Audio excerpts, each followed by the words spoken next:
Assalamualaikum warahmatullahi wabarakatuh. Perkenalkan, nama saya Deri Resiana, saya dari kelas 12 IPS 3. Di sini saya akan menjelaskan tentang negara Brazil.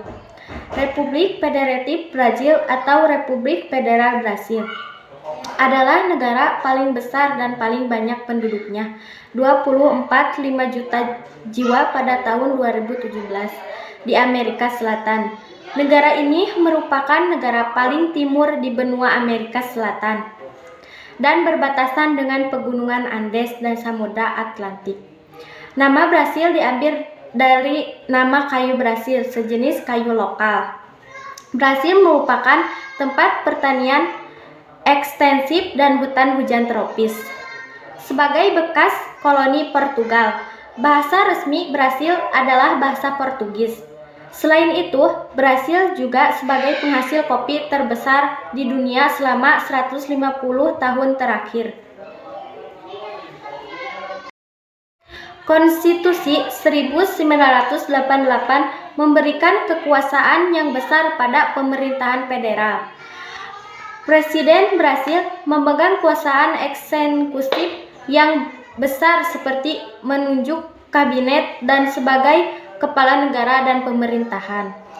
Presiden dan wakil presiden dipilih bersamaan dengan pemilihan umum 4 tahun sekali. Kongres nasionalnya adalah sebuah badan bikameral, parlemen 2 kamar, yang terdiri dari Senat Federal, yang masing-masing terdiri dari 81 dan 513 kursi dengan masa jabatannya yang berbeda. Pendidikan di Brazil. Pendidikan di Brazil mengalami banyak perubahan. Ini pertama kali dimulai dengan misi Jesuit yang mengontrol pendidikan untuk waktu yang lama. Kemudian, 200 tahun setelah kedatangan mereka, kekuatan mereka membangun oleh Marquis de Pombal. Tak lama setelah kekuasaan Yaud Dasar, pemerintahan Brazil mengambil alih pendidikan dan sekarang dijalankan oleh pemerintahan Brazil melalui Kementerian Pendidikan. Masalah pendidikan sekarang terlihat melalui PISA, program penilaian siswa internasional, dan produk IDEP yang sekarang digunakan oleh kementerian. Mereka secara historis telah menguji di bawah rata-rata pada semua topik, tetapi meningkat dalam matematika. Brazil menggunakan sistem sekolah negeri dan swasta. Mereka memiliki tingkat sekolah dasar, menengah, tersier, dan teknis tradisional. Sains dan teknologi di Brasil telah memasuki area internasional dalam beberapa dekade terakhir.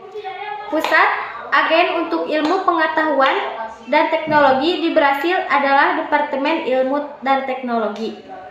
Kementerian ini juga memiliki pengawasan langsung atas Institut Penelitian Antariksa Nasional. Kementerian juga bertanggung jawab atas Sekretariat Kebijakan Komputer dan Otomatis. Kementerian Sains dan Teknologi yang dibentuk oleh pemerintahan Sarney pada Maret 1985. Awalnya dipimpin oleh seorang yang terkait dengan ideologi nasionalis di masa lalu. Meskipun menteri baru mampu meningkatkan anggaran untuk sektor sains dan teknologi, dia tetap terisolasi dalam pemerintahan dan tidak memiliki pengaruh dalam pembuatan kebijakan untuk ekonomi. Dengan kementerian baru, Badan Sains dan Teknologi bertambah besar tetapi kehilangan sebagai dari kemerdekaan dan fleksibilitas mereka sebelumnya.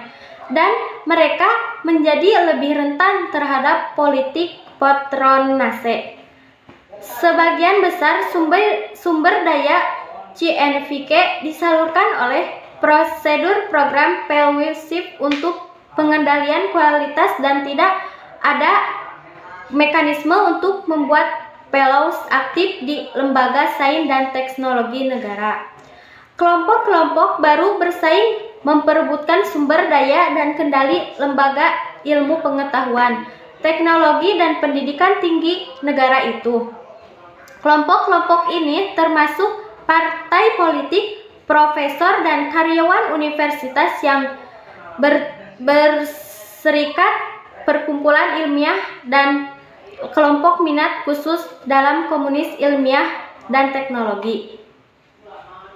Masyarakat Brasil untuk mengembangkan ilmiah melepaskan citranya sebagai asosiasi ilmuwan semi-otonom untuk menjadi pelobi aktif untuk lebih banyak sumber daya publik dan perlindungan teknologi nasional dari persaingan internasional.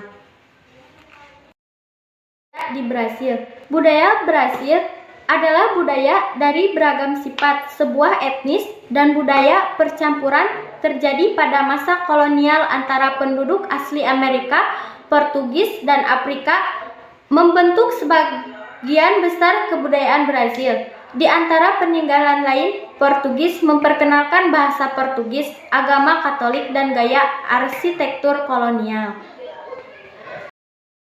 Ekonomi di Brasil. Brasil memiliki ekonomi terbesar ke-8 menurut nominal GNV di dunia dan terbesar ke-7 menurut Purchasing Power Parity. Ekonomi Brasil dikarakterisasikan oleh ekonomi berorientasi ke dalam dan pasar bebas secara moderat. Ekonomi Brasil adalah yang terbesar di Amerika Latin dan terbesar kedua di hemisfer barat. Dari 2000 sampai 2012, Brasil menjadi salah satu dari ekonomi utama dengan pertumbuhan tercapai di dunia, dengan rata-rata peringkat pertumbuhan GDP tahunan lebih dari 55% dengan ekonominya pada 2012 yang menggeser Britania Raya, membuat ekonomi Brasil menjadi ekonomi terbesar ke-6 di dunia. Pada 2012, Forbes menyatakan bahwa Brasil adalah negara dengan jumlah miliuner terbesar ke-5 di dunia. Jumlah yang besar ketimbang jumlah yang ditemukan di negara-negara Amerika Latin lainnya, dan pernah di atas Britania Raya dan Jepang. Brasil adalah anggota organisasi ekonomi diverse seperti Mercosur, UNASIL, WTO, dan CAIRS Group. Sekian dari saya. Maaf apabila ada kesalahan. Wassalamualaikum warahmatullahi wabarakatuh.